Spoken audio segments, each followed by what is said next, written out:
I was told that Manmohan Singh, former Prime Minister of India, died. It's a tragedy.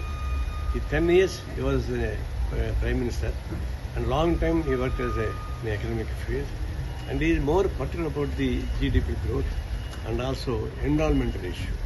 These two he is more particular, and he actually respected the democracy, secularism in this country.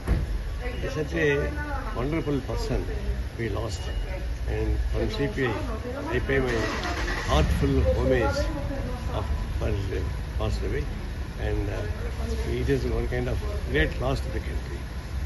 మాజీ ప్రధాని మన్మోహన్ సింగ్ మరణం పట్ల CPI ప్రగాఢ సంతాపం తెలియజేస్తూ ఉంది.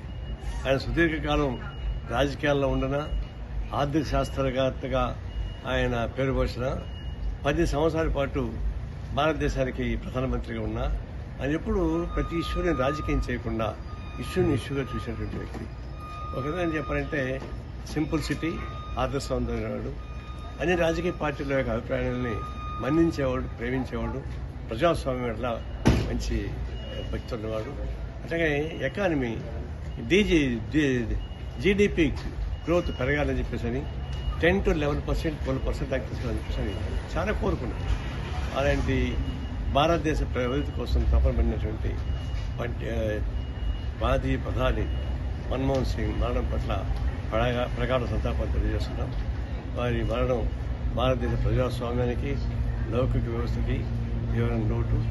మేము ఒకసారి ఈ ఫిల్టర్ ఇష్యూ పైన ఇక్కడి నుంచి వెళ్ళి ఈ ఎన్విరాన్మెంటల్ సమస్య సీరియస్ ఉంటుంది, ఫుల్లేరిని ప్రక్షాళన చేయాలని చెప్పేసి కోరితే ఆయన మెమోరం మొత్తం చదివిన తర్వాత ఆయన నన్ను ప్రత్యేకంగా అభినందించాడు.